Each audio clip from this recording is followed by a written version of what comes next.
इस नदी की कुल लंबाई है।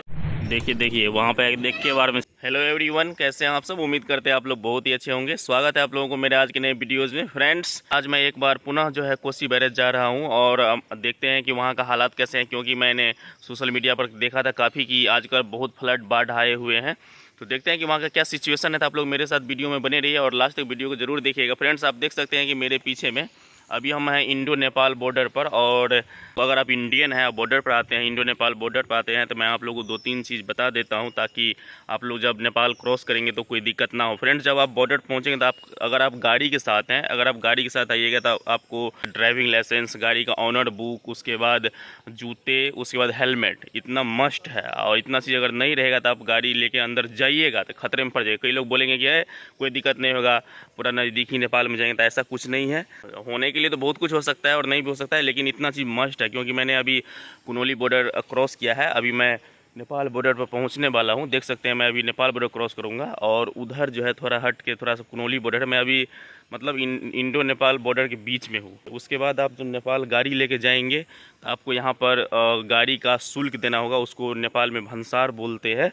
और वो हम भी कटाने के लिए अभी जाएंगे और ऑफिस में भंसार कटा के फिर हम जो है जाएंगे, यहाँ से नेपाल क्रॉस करेंगे और वहाँ से फिर आगे हम लोग जाएंगे। तो फ्रेंड्स, आप लोग मेरे साथ वीडियो में बने रहिए और हम लोग सीधा मिलते हैं कोसी बैरेज पर। देखते हैं बाढ़ का सिचुएशन कैसा है। फ्रेंड्स, हम कोसी बैरेज पर पहुंच चुके हैं। आप मेरे पीछे बैकग्राउंड देख सकते हैं, तो सच में यहाँ पर भयावह स्थिति है। चलिए फटाक से आप लोगों को दिखाते हैं। पूरा वीडियो आप लोग लास्ट तक जरूर देखिएगा फ्रेंड्स। ओ भाई साहब, बाप रे, देखिए यहाँ पर पूरा एकदम भयावह स्थिति और पूरा एकदम पानी का फ्लो देख सकते हैं आप। ये कोसी बैरेज का देखिए अपडेट और कितना ज़्यादा बाढ़ आया हुआ है। और यहाँ इस साइड आप देख सकते हैं कि पूरा फाटक जो लगभग खोल दिया गया है। कुछ ही फाटक है उस शुरू में कि नहीं खुला है, लेकिन लगभग सारे फाटक है। लेकिन टोटल मिला के अगर 56 फाटक है, कम से कम मुझे ऐसा लगता है कि पूरा अभी घुमा हूँ, कम से कम 40-45 फाटक जो है अभी तक पूरा खुल चुका है। और देखिए कितना ज़्यादा बाढ़ आया हुआ है। देख सकते हैं दूर दूर तक आपको सिर्फ पानी ही पानी नज़र आएगा। नेपाल गवर्नमेंट अगर इस पानी को रिलीज नहीं करेंगे तो वो नेपाल डूब जाएगा। अगर वो रिलीज करते हैं तो इंडिया में तो तबाही होना तय है, क्योंकि संकट की स्थिति है। तो या तो उधर डूबो या इधर डूबो। और इधर जो है इंडिया तरफ हम लोग जाते हैं इस रास्ते से, और इधर जो है यानी कि सुनसरी जिला तरफ आगे जाते हैं, उदयपुर जिला एकदम बेल्टार इधर जाते हैं हम लोग। तो ये मेन आवाजाही है इंडिया नेपाल का, और नेपाल का भी मुख्य सड़क इसको माना जाता है, क्योंकि ये जो है नेपाल इंडिया के सहयोग से बनाया गया था लगभग 70 साल पहले। मैं आप लोग देखिए फाटक आप देख सकते हैं फ्रेंड्स कि कैसा कितना बड़ा बड़ा फाटक है। इस साइड का फ्लो देखिए कितना खतरनाक है और देख सकते हैं, देखिए फाटक उठा हुआ है और देखिए कितना पानी खतरनाक दम से बहता है, ताकि देखते ही अजीब लगता है। इस साइड भी आप देख सकते हैं इधर कि देखिए कितना खतरनाक ढंग से बहता है। कुछ ऐसी चीज़ अभी भी डैमेज है जिसको अभी पूरा करना बहुत ज़रूरत है। और क्योंकि 70-75 साल हो गए हैं तो बहुत ऐसे चीज़ मेरे को देखने को मिला, ताकि थोड़ा सा दिक्कत में है। इस पुल का जो है अति होना चाहिए, सर्वे होना चाहिए कि पुल कैसा है, किस स्थिति में है, क्योंकि इतने भारी भारी वाहन सब इस रास्ते से गुजरते हैं। देख सकते हैं जितना दूर तक अगर हम जाएंगे उतना दूर तक फाटक खुला हुआ है, तो मैक्सिमम फाटक जो है खोल दिए गए हैं। और देखिए मैं आपको एक चीज़ बताना चाहता हूँ, ये जो आप ऊपर वायर देख रहे हैं, एक भी वायर जो है प्लास्टिक से कवर किया हुआ नहीं है।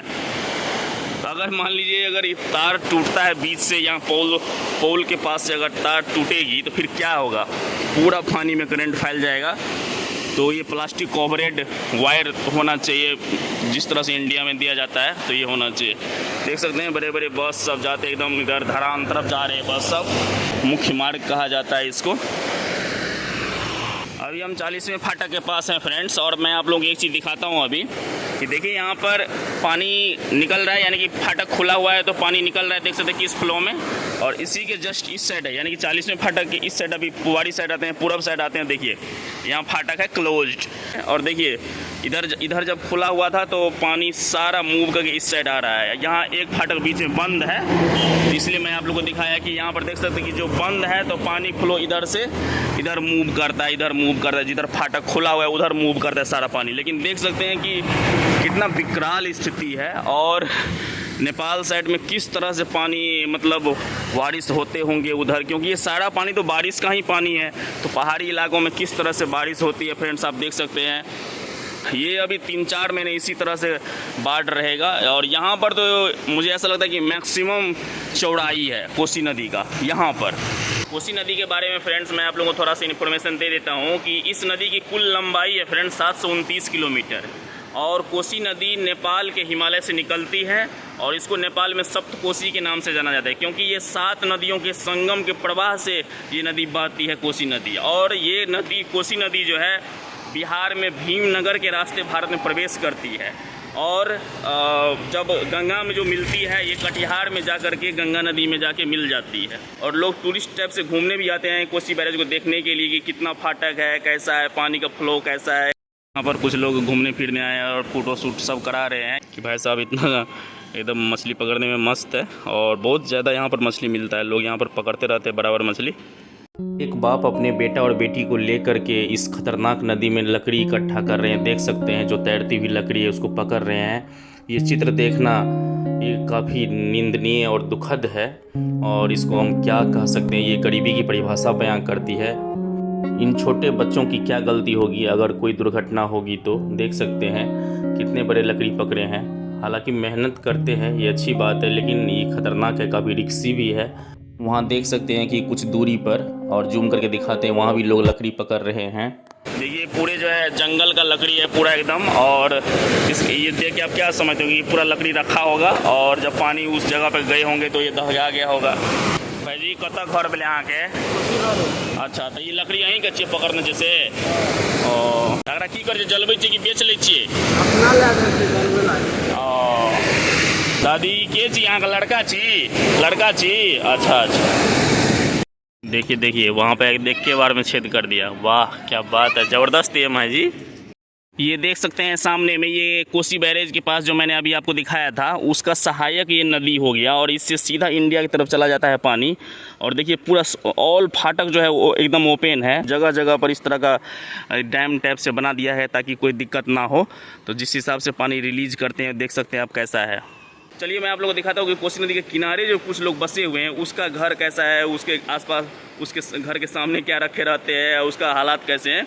कोसी नदी के किनारे फ्रेंड्स आप देख सकते हैं कैसा है जनजीवन। और देखिए दोनों साइड लकड़ी इकट्ठा करके रखे हैं। कुल मिलाकर कहा जाए तो नदी किनारे लोगों का जीवन काफ़ी दयनीय है। कोसी बैरेज का शाम का व्यू देख सकते हैं कितना खूबसूरत है, लेकिन ख़तरनाक नदी भी है। वैसे हर खूबसूरत चीज़ खतरनाक होती है।